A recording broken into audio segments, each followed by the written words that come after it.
맨 처음엔 사실 2말 3초였다가 한 주 늦어지다가 요즘은 다들 예측을 포기하시더라고요. 예측의 시한을 저번 주로 마지막으로 놓고 다들 호언장담하다가도 이제는 언제다 이런 이제 예측이 사실상 거의 없는 걸로 보여지는데 저 역시도 뭐 탄핵 선고가 이번 주에 나올까 쉽사리 예측할 수 있는 사안은 아니고 이번에 좀 의견이 많이 갈렸잖아요. 한덕수 총리 탄핵에. 그러면서 지금 윤석열 대통령 탄핵도 이렇게 지금 의견이 상당히 갈려 있는 거 아니냐. 사실 헌법재판소라는 곳은 계속해서 이렇게 논의를 통해서 의견을 좁히고 최대한 일치된 의견으로 이렇게 내는 경우가 많은데 이번에 인용 5명, 뭐 각하 2명, 인용 1명, 기각 5명 이런 식으로 좀 의견이 나뉘었기 때문에 지금 이게 윤석열 대통령 탄핵을 논의하고 있는 헌법재판소의 상황 아니냐 이렇게도 많이 보시는 거예요. 말씀하신 것처럼 이 평의회라 칭하는 것으로 알고 있습니다. 매일 모여서 평의회를 진행 중이라고 하더라고요. 그래서 윤석열 대통령 탄핵에 대해서 이제 논의를 하고 있다라고 말씀을 하시는데 제가 이 자리에서 이제 그런 말씀을 드렸던 것 같아요. 사안의 중대성에 비추어 봤을 때 시민은 혹은 여러 가지 판단 절차는 길면 길수록 좋다. 충분할 만큼 수행한 후에 이루어져야 된다. 이런 말씀을 드렸었는데 이제 하나하나 풀어보자라면 현재가 그 이유를 이와 같이 늦어진 이유를 말하고 있지 않는 상황에서는 아무래도 나와 있는 사건들을 근거로 해서 추정할 수밖에 없지 않습니까? 그렇다면 어떤 내용의 실체적 진실은 이미 드러났다. 그리고 계엄 당시의 상황이 현장에서 TV 화면으로 생중계된 이상은 실체적 진실에 대한 어떤 해석의 차이랄까 이런 것은 없지 않나. 그렇다면 유일하게 걸린 건 이제 절차상의 문제이고 많은 사람들이 이제 그와 같은 말씀들을 했단 말입니다. 실체적 진실은 뚜렷하니만큼 이제까지 우리나라가 쌓아온 민주주의적인 절차적 정당성을 밑바탕으로 해서 절차만 차곡차곡 제대로 쌓아나가면 된다라고 했는데 그럼 그래요. 과연 이와 같이 실체적 진실이 뚜렷한 상황에서 선고가 나오지 않고 있다라는 것은 절차상의 문제를 놓고서 심각한 논의가 진행 중이지 않나. 그렇게 보면 저는 순전히 그와 같은 근거에서 본다라면 눈에 띄는 신문기사 하나가 있더라고요. 그건 제목이 눈에 띄었습니다. 뭐였었냐면 중앙일보의 4일 전 기사입니다. 제목만 읽어보면 딱 하나 걸리는 건 내란죄 철회. 그리고 윤각하설 진앙지는 김용민 이게 이제 제목이거든요. 시청자 여러분들도 아무래도 이제 정치 고관여층이니만큼 많이 들어보셨을 겁니다. 그리고 저 국민의힘 좀 핵심 의원들 다선 의원들로부터도 비슷한 설명을 들었어요. 뭐였었냐면 분명히 내용상으로 봤을 때 절차상의 하자는 뚜렷하다. 뭐냐면 애초에 탄핵 사유에는 내란죄라는 것을 내걸었다가 이것을 이제 철회했지 않습니까? 이것은 모두 다 인정하는 겁니다. 뭐 이재명도 인정하는 거고. 그런데 이게 어떤 절차상의 하자가 될 수 없었던 이유는 박근혜 대통령 탄핵 시에도 뇌물죄를 중간에 철회했었다는 거거든요. 그리고 그게 어떤 탄핵의 기각 혹은 절차상의 하자가 되지 않았었기 때문에 지금 그와 같은 내란죄 철회한 것이 결정적인 사유가 될 수 없다. 이런 것으로 이제 듣는 사람에 따라서는 이제 뭐 저도 포함해서 많이 안심하고 특히나 이제 그때 그 철회했던 박근혜 대통령 때 철회했던 당사자가 지금 현재 권성동 원내대표이기 때문에 이것은 기각 사유가 절대 될 수 없다. 이런 거였는데 지금 이제 이 기사의 내용은 그거거든요. 이게 그때 당시 뇌물죄를 철회했던 것과 지금 내란죄를 철회하는 것은 사건의 경중이 전혀 다르다. 그때 당시에는 뇌물죄를 철회하더라도 뇌물죄가 없어졌다 하더라도 박근혜 대통령의 탄핵 사유를 탄핵 조건을 구성하는 데는 아무런 어려움이 없었는데 지금 내시당초 내걸었던 뇌가란죄라고 하는 것은 죄목에 윤석열 대통령 탄핵 사유의 80% 이상인 건데 이걸 철회하고서 어떻게 절차상의 정당성을 확보했다고 할 수 있냐. 이게 우려된다. 이런 것을 하고 보면은 이재명도 이것을 마치 뭐라고 하냐면 이재명 대표가 실제 했던 말입니다. 내란죄 철회 직후에 우리 이거 실수였다. 이런 식의 것도 조금은 마뜩찮고 아무래도 절차상의 사유를 두고서 심각한 논의가 있는 것 아니냐. 그렇게 본다라면 절차상의 하자를 치유하기 위해서 그리고 시일이 얼마나 더 걸려도 좋다라고 하는 것은 뭐 지금 와서 하는 말이 아니라 그때나 지금이나 똑같았던 것은 실체적 내용적 어떤 뭐랄까요 정합성은 뚜렷하기 때문에 절차를 잘 지켜라. 민주당과 공수처의 어떤 조급함, 민주당과 공수처의 무지한 행각들이 어떤 국가적인 대혼란을 초래할 수도 있지 않나 하는 좀 우려가 듭니다. 그리고 제가 뭐 기자로서 한 가지 좀 시청자분들께도 말씀드리고 싶은 건 사실 지금 나오는 여러 전망들이 대부분 다 추정이고 그렇죠. 예, 뭐 그렇습니다. 뭐 이전의 사례에 비춰서 계산하는 거기 때문에 그리고 뭐 헌법재판소 내부 분위기는 사실 접근하기가 굉장히 어렵습니다. 기자들도 그렇기 때문에 너무 이렇게 그 여러 언론 보도가 있지만 너무 또 각자 또 생각하시는 거에서 너무 불안해하지 마시고 최선은 저희가 헌법재판소의 결정을 기다리는 게 최선이지 않을까 싶고요. 그런데 사실 어쨌든 인용이 될 거라는 분위기가 꽤 있었기 때문에 뭐 조기 대선이다 이렇게 해서 이미 대권 주자들도 좀 움직이고 그런 상황이 있었는데 이게 만약 기각이 됐을 경우에 그 다음의 상황은 어떻게 될 것인가 이것도 굉장히 좀 정치권에서도 좀 이 부분은 진짜 그러면 어떻게 될지 잘 모르겠다 이렇게 얘기를 많이 하고 있습니다. 저도 이제 뭐 국민의힘 분위기를 아예 모른다고 하면 거짓말이고 뭐 일부 몇몇 분들과는 소통하고 있는데 다들 지금 조기 대선 준비 중이란 말입니다. 모든 행위 하나하나들 국민의힘의 뭐 여러 가지 발언들, 태도들 이런 것들이 조기 대선을 염두에 두지 않는 발언들은 없거든요. 그리고 이제 반대로 이런 말씀 한번 먼저 던져볼게요. 과연 윤석열 대통령이 다시 대통령의 지위에 돌아온다라면 그 후폭풍은 정말 좀 생각하기 싫거든요.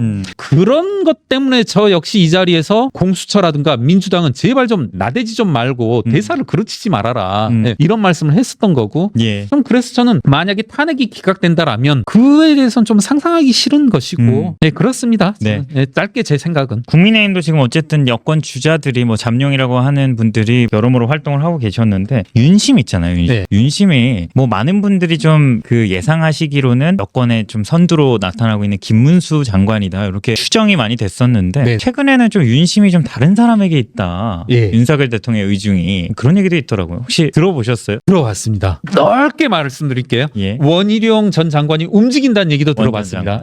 움직인다는 얘기도 들었는데 신빙성이 있습니까? 저는 그 이야기도 들었어요. 윤 대통령이 김문수가 아닌 땡땡땡이다. 뭐 여기는 이제 김문수가 아니니 붙었다. 뭐 땡땡땡도 원희룡이다. 뭐 이런 식으로 돌죠. 뭐 윤석열 대통령의 퍼스널리티에 비추어 봤을 때 충분히 그럴 만하다. 충분히 그럴 수 있는데 문제는 수신인에 달려 있다. 저는 윤석열 대통령의 작금의 상황들, 계엄이라고 하는 중대한 사건, 저는 감히 내란이라고 하겠는데 내란을 일으킨 당사자에 대해서 발신이 있을지언정 이걸 국회의원들이 혹은 정치인들이 유력한 대권 주자가 수신을 한다는 건 이건 좀 치욕이다. 부끄럽다. 그래서 저는 뭐 윤심이다. 이게 발신자 혹은 희망사항일 수 있을지언정 이걸 수신을 하고 재생산하고 그에 따라서 행동한다는 것은 정치인으로서 좀 부끄러운 행동이다. 제발 좀 이 짓거리 좀 하지 않았으면 좋겠다. 윤 대통령이라고 하는 것은 윤 대통령은 계엄 조치로 말미암아서 정치의 영역에서 전 설당은 없다 이렇게 봅니다. 즉 누구인지가 그렇게 중요하지 않다라고. 전 그렇습니다. 뭐 윤 대통령이야 이야기할 수 있겠죠. 뭐 또 한 명의 좀 여권 잠룡이 오세훈 시장이잖아요. 이 토지거래 허가제를 좀 번복했다 이런 논란이 좀 상당히 거센데 이 부분은 좀 어떻게 보셨어요? 저는 처음에 이제 그런 생각을 했어요. 토지거래 허가제 이게 뭐지? 우리나라가 토지거래 허가제가 있나? 뭐 이런 말을 했는데 이게 그걸 겁니다. 아마 제가 만약에 틀리다라면 다음에 정정할게요. 뭐였었냐면 문재인 대통령 시기에 여러분 그 이야기 기억나세요? 그 우리의 호프 김남국 전 의원이 북한처럼 부동산 가격을 통제하겠다. 인과관계가 있는지 모르겠습니다만 누누이 말하지만 부동산에 대해서 북한, 중국, 베트남 그렇게 통제하지 않습니다.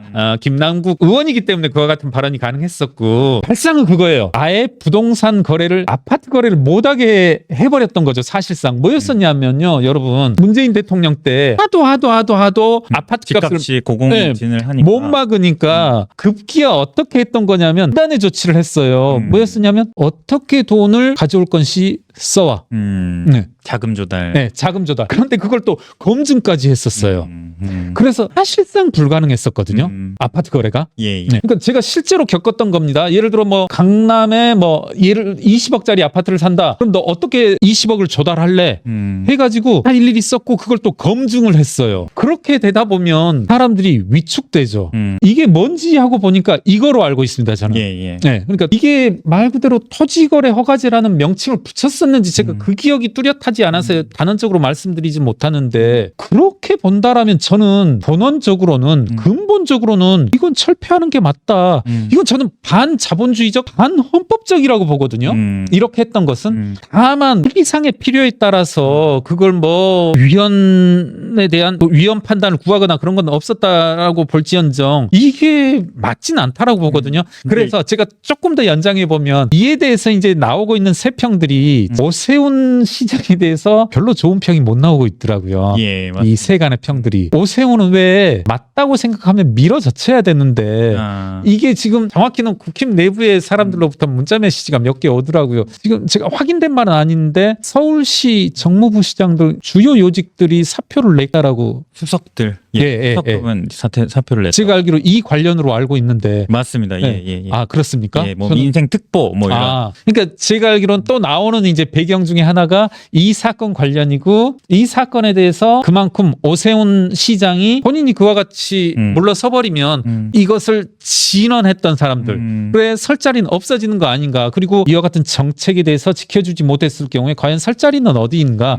오세훈은 항상 이렇다 이런 세평들을 봤는데 집값이라고 하는 거 당연히 안정돼야죠. 집값은 안정돼야 되는 거 그걸 누가 반대하겠습니까? 다만 그것을 막는 수단이라고 하는 것들이 자칫 위법적일 수 있는 것이다라면 그리고 과거 그런 평들도 많았었거든요. 그러니까 올라야 될 거라면 오르는 게 맞다. 혹여 어떤 경우에는 뭐 기저효과라고 하잖아요. 강제로 꾹꾹 눌러뒀던 것들은 규제를 해지하는 순간 오를 수밖에 없는 것인데 저는 이건 좀 의문입니다. 예. 그래서 좀 오르면서 사실 좀 재조정되고 뭐 이런 과정도 있을 수 있는데 그렇죠. 예. 어쨌든 다시 좀 확대 재지정을 하는 과정에서 조금 또 논란이 있다. 예. 이건 기왕에 말씀이 나온 이상은 다음번에는 좀 더 명확하게 뭐 제가 부동산 세제에 대해서는 그래도 남들보다 조금 더 잘 안다면 아니까 이 부분에 대해서는 좀 확실한 설명을 드리도록 하겠습니다. 네. 마지막으로 그 한동훈 대표가 굉장히 그 연금 개혁 관련해서 최근에 좀 얘기를 하고 있더라고요. 예. 거부권을 써야 된다. 최근에 통과된 그 법안에 네네네네. 대해서는. 근데 뭐 여기에 대해서 박용진 전 의원은 뭐 한동훈 대표 굉장히 저격해서 뭐 윤석열 닮은 정치인이다. 뭐 이렇게도 말씀도 하시고 하시는데 네네. 뭐 어떻게 보세요? 우리 회계사님은 이 연금 개혁 관련해서 또 한동훈 대표의 이런 주장들. 우선은 그걸 따져야 되지 않을까요? 소위 말하는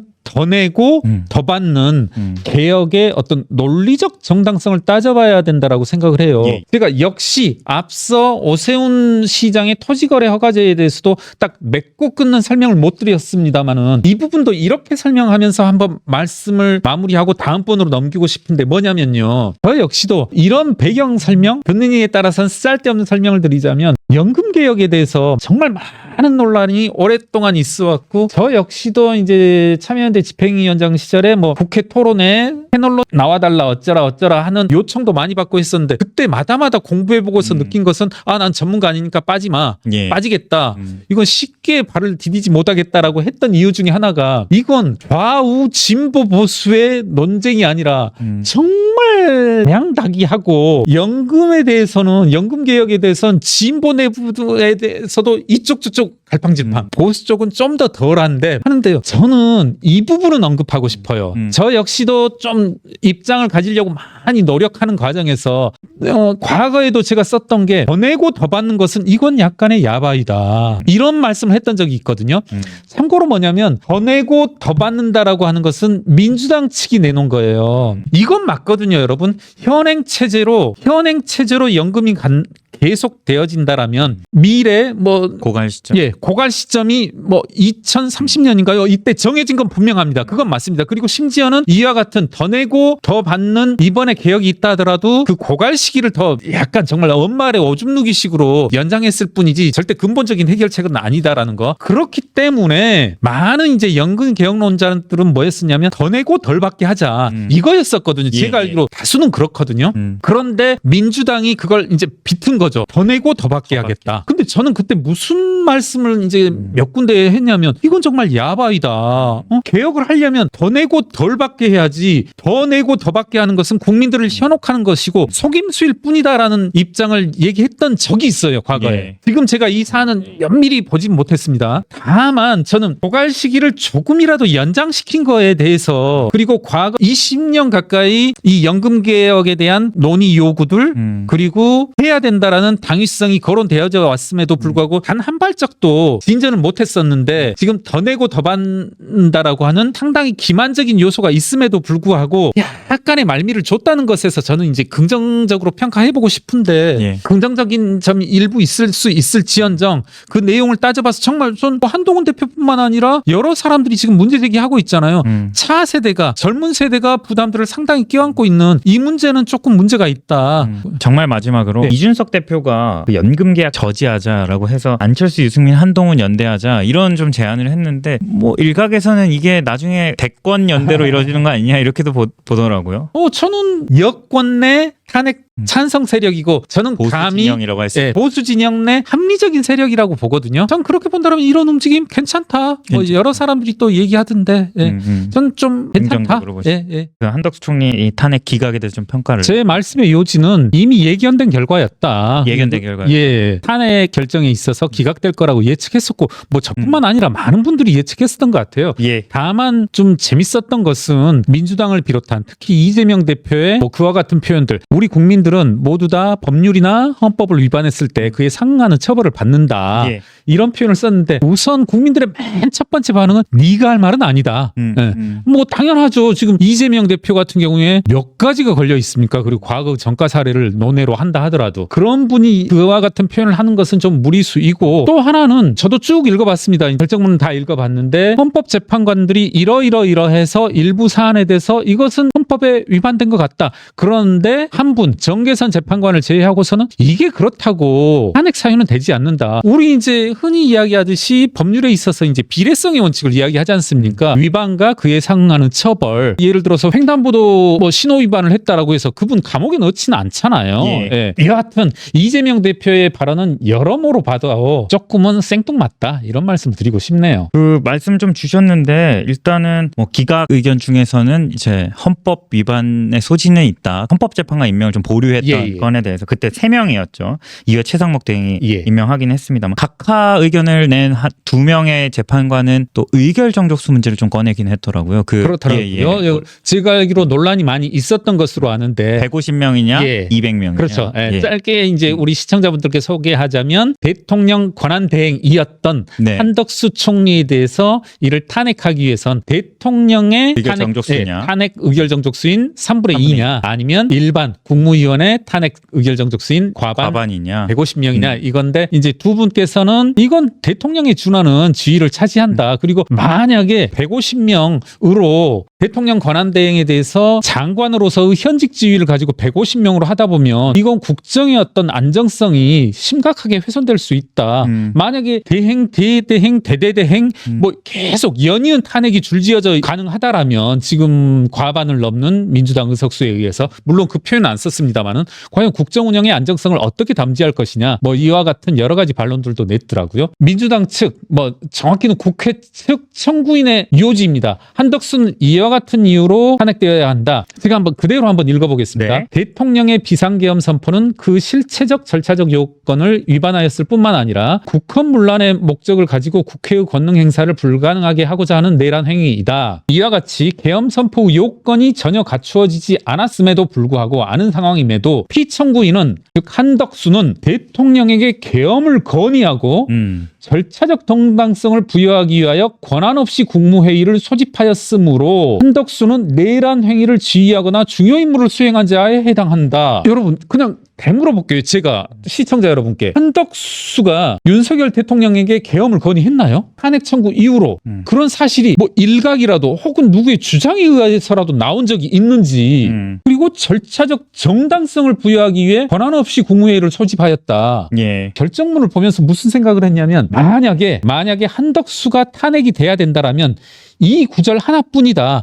여러 가지 사유들을 내걸었지만 이를 제외한 나머지 11가지, 12가지 혹은 20가지 인다 한들 그것을 그 사실을 인정한다 하더라도 탄핵 사유에는 미치지 못한다. 전 개인적으로 그렇게 생각을 했거든요. 실제로 재판부도 정계선 재판관을 제외한 나머지 8명도 일부 헌법에 위반된 요소가 있을지라 하더라도 그는 탄핵 사유에 미치지 못한다라고 했는데 이런 왜 거짓말을 써놓는지 이거 요즘 뭐 학술 용어로도 있더라고요. 미국에서 저명한 심리학자가 썼던데 이른바 개소리. 예. 이건 뭐 제가 비하하기 위해서 쓰는 말 아닙니다. 뭐 영어로는 다른 뜻이겠는데 제가 원어로도 봤었지만 사실 개소리가 제일 적합한 번역어 같아요. 사실 이거 개소리잖아요.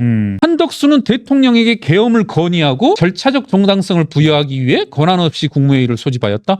이게 개소리란 말 아니면 어떻게 써야 되는지. 그러니까 아까 전에 올라간 화면은 우리 시청자 여러분들이 인지하셔야 될 부분은 이 부분은 그러니까 소추위원 측의 의견인 거죠. 네, 국회 그렇습니다. 측의. 네, 그렇습니다. 사실관계가 아닌 국회 측의 주장입니다. 예. 그리고 사실 이와 비슷한 내용은 계속 얘기했었거든요. 맞습니다. 저도 라디오로 듣거나 하면은 민주당 측 패널, 넓게는 국회 측 패널 나와가지고 이와 같이 말씀했거든요. 한덕수는 이러이러해서 국회 계엄에 혹은 내란에 적극적 동조자 혹은 지휘의 한 축이다. 예. 이렇게 말씀했는데 이와 같은 내용이라면 이걸 누가 과연 믿을 수 있냐는 거죠. 그리고 심지어는 탄핵에 대해서 인용 의견을 표시한 정계선 재판관마저도 이 부분은 동의 못하겠다는 거거든요. 예. 그런 말씀들 지금 많이 하잖아요. 그러니까 윤석열 대통령에 대해서는 쭉 탄핵 사유를 열거했는데 뭐 이제 제가 비육한데 10가지, 12가지 열거를 했는데 이 중에 하나만 들어맞더라도 탄핵이다. 전 그 말이 이제 과장이지 않을 수 있다는 생각이 들거든요. 예. 그만큼 하나하나의 사유가 중대하기 때문에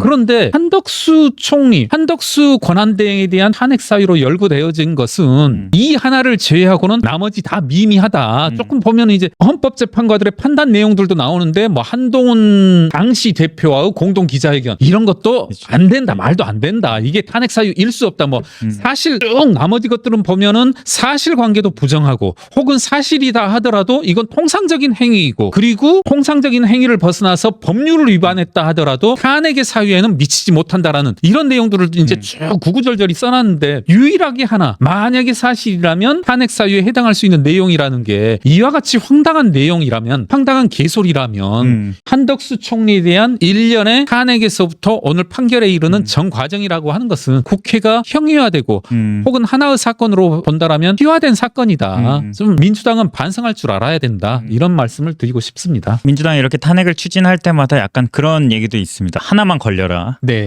하나만 걸려라 식으로 이렇게 여러 가지를 네네네. 열거해놓고 그렇게 한다는 얘기도 있고 민주당이 그리고 계속 연이어서 말하는 한덕수가 대통령의 계엄을 건의하였다. 이 사실에 대해서 판결문 그대로 한 번만 짧게 얼른 한번 네. 읽어볼게요. 이건 이제 헌법재판소의 결정문 내용입니다. 이 사건 기록에 의하면 한덕수는 대통령이 비상계엄을 선포하기 불과 약 2시간 전 무렵 대통령으로부터 비상계엄 선포 계획을 들었을 뿐 그 이전부터 이를 알고 있었다는 사정을 인정할 만한 증거나 객관적 자료는 찾을 수 없었다. 두 번째, 한덕수는 대통령에게 비상계엄 선포 전 국무위원들의 의견을 들어보고자 회의 소집을 건의한 사실은 인정되나 여기서 나아가 비상계엄 선포를 건의하거나 비상계엄 선포에 절차적 정당성을 부여하기 위하여 소집을 건의하는 등의 적극적 행위를 하였음을 인정할 증거나 객관적 자료는 찾을 수 없다. 네. 그러니까 네. 어떤 사실관계를 놓고서 평가를 두고서 헌재위원들이 재판관들이 논쟁을 하였다거나 그런 사실이 아니라 사실 자체가 애시당초 없었다. 예. 뭐 이렇게 못 받고 있습니다. 대기사님 좀 정리를 해주셨고 예. 그러면 이제 또 우리 시청자분들이 되게 궁금해하시는 게 한덕수 총리에 대한 탄핵 기각이 예. 윤석열 대통령 탄핵과 연결이 될 것인가 어떤 그런 말도 있습니다. 예, 한덕수 총리의 탄핵 기각이 어떤 예고편이다. 네네. 이런 말도 있고 아니면 민주당 쪽에서는 오히려 탄핵 인용을 위해서 이번에 한덕수 탄핵 기각을 한 네. 거다. 이렇게 얘기하기도 네. 하는데 이재명 대표도 말을 했습니다마는 민주당 측에선 역시 과거 한 벌써 2주 됐나요? 그래서 20일 정도 된 것 같은데 윤석열 대통령에 대한 구속 취소 예. 이 이후에 한덕수 대행에 대한 탄핵 기각 이후 공포 마케팅이 실시 중이다. 공포 마케팅. 좋게 말하면 공포 마케팅이고 또 일부 그 유튜버들의 구걸 행각 중이다. 네. 지금 보시면 윤석열 대통령의 구속 취소 이후 일부 유튜버들 그리고 뭐 시민단체들 제가 봐서는 통장 내걸고 계좌번호 내걸고 또 구걸 행각 시작했다. 거리로 나가야 뭐 탄핵이 된다. 뭐 거리로 나가야 된다. 뭐 헌재가 어떻게 됐다. 모두 다 저는 일종의 국민들을 가스라이팅하기 위한 수단이고 또 한편으로 본인들의 부족한 지성을 행동으로 몸으로 메꾸기 위한 공작에 불과하다. 저는 저만의 의견이 아니라 여러 의견들 그리고 언론들의 차분한 반응들을 보자라면 윤석열 대통령 탄핵과는 관계없다. 네. 저는 그렇습니다. 저는 아무리 봐도 뭐 사실 그렇잖아요. 또 이 행간으로부터 윤석열 탄핵에 대한 인용의 어떤 실마리를 혹은 기각의 실마리를 찾으려고 하는 것 자체가 조금은 무의미하고 실제로도 그런 것 같습니다. 야권에서 또 최상목 대행까지도 좀 탄핵한다. 이재명 대표가 지난주에 좀 발언이 논란이 되기도 했는데 이 최상목 대행을 향해서 몸조심하길 바란다. 이 발언 좀 어떻게 들으셨어요, 회 기사님? 사실 몸조심해라라는 발언은 깡패들이 하는 발언이잖아요. 우리 쉽게 안 쓰잖아요. 근데 그 말을 민주당 대표가 한 거죠. 네. 그 말은 어떻게 보면 민주당 대표는 깡패인 건지, 그러니까 그런 생각이 들고 도대체 무슨 생각으로 그와 같은 말을 한 건지, 그러니까 뭐라고 했죠? 뭐 몸조심하라는 말 그대로 의미다. 이런 말 하던데, 아니 깡패가 어느 날 전화해서 너희 딸 용산여중 다니지? 이건 그러면 뭐 그러니까 사실적 시입니까? 아니 커뮤니케이션이라고 하는 것이 상대방의 의중을 단어 문자 그대로 읽는 것이 아니라 단어의 의중을 읽어야만 커뮤니케이션이 되는 거잖아요. 이재명이 몸조심하란 말을 한절기 몸조심하라 이런 식으로 들어라 혹은 들렸다라고 하는 것은 이건 뭐 최민희가 그 뭡니까 이재명과 이재용을 보고서 뭐 섹시하단 말 하는 거하고 똑같지. 이건 알아대는 사람들이나 가능한 해석인 거지 일반 사람들 누가 그렇게 읽냐는 거죠. 아니 정말 저는 이재명도 그렇고 최민희도 그렇고 또 얼마 전 이현주 의원의 말을 듣고서 뭐 노무현과 호랑이를 떠올렸다. 이현주의 발언을 보고서 아니 그거 뭐 한마디로 노무현과 호랑이를 죽여버리는 발언이잖아요. 노무현과 호랑이를 바보 만드는 그런 발언이잖아요. 이현주가 어떻게 노무현이고 이현주가 어떻게 호랑이입니까? 아니 정말 한심하다. 좀 갑자기 또 막 분노계기가 오르는데 아니 커뮤니케이션 의사소통이 어떻게 해서 가능합니까? 뭐 몸조심하란 말은 뭐 말 그대로 문자 그대로 받아들여라. 정말 참 이러지 않았으면 좋겠습니다. 정말. 그 직후에 이제 탄핵까지 하겠다. 최상목 대행 결국엔 이게 당 내부적으로 반대가 상당히 많았다고 하거든요. 그래서 의원총회를 원래 했었는데 그때도 이제 반대 의견이 상당히 꽤 있었다고 해요. 그래서 지도부에게 결정을 위임했는데 지도부에서는 하겠다. 한 거죠. 그래서 발의까지 했습니다. 사실 줄탄핵이다 이런 비판이 굉장히 많고 지금 오늘만 해도 한덕수 총리 탄핵이 기각되면서 사실 민주당으로서는 상당히 부담스러운 상황이거든요. 한덕수 총리에 대한 탄핵 기각 그리고 윤석열 대통령에 대한 구속 취소 이런 것들 모두 다 저는 탄핵과는 아무 상관이 없다. 특히나 애시당초 판결이 곧바로 나온 즉시는 그런 우려를 할 수 있을지언정 하나의 사실들을 추적해 나가다 보면 그 둘이 혹은 그 둘과 이 탄핵 본건이 관계없다라는 것을 알 수 있는데 저는 결론적으로 따지자면 길게 논평할 가치도 없다라고 보여지는데 이재명 혹은 이재명 민주당이 최상목 대대행에조차 탄핵했다라고 하는 것은 세 글자 조급함. 조급합니다. 조급함 말고는 설명할 방법도 없고 설명할 뭐 다른 가치도 없다. 의원총회의 분위기를 말씀하셨지만 정상적인 사람이라면 탄핵 안 하는 게 맞잖아요. 저도 이제 반농담처럼 뭐라고 뭐 SNS에도 올린 게 뭐냐면 제발 좀 빨리 좀 탄핵 좀 해라. 이건 탄핵을 하면 할수록 민주당에 불리할 거라는 건 모두 다 알고 있는 사실이란 말입니다. 그리고 탄핵을 한다 한들 그건 헌재에서 기각이라고 하는 것은 예고된 절차인 것이고 예고된 절차, 예고된 사건이고 왜 그럼에도 이재명과 민주당은 이렇게 조급해할까? 그건 이재명 목 밑에 겨누어진 헌법심판 때문이다. 이렇게밖에 볼 수 없는 거죠. 근데 사실 또 한덕수 총리 탄핵이 기각이 되면서 이게 대통령 권한대행이 다시 한덕수 총리에게 넘어갔거든요. 그렇습니다.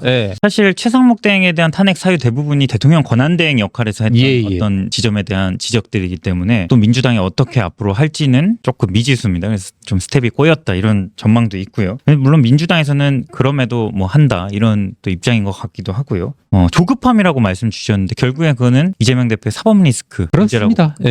저는 그러니까 뭐 국민의힘이든 민주당이든 좁게는 윤석열의 계엄이든 지금 이재명의 사법 리스크든 둘 다 한 치 앞도 보지 못하는 조급함의 결과이다.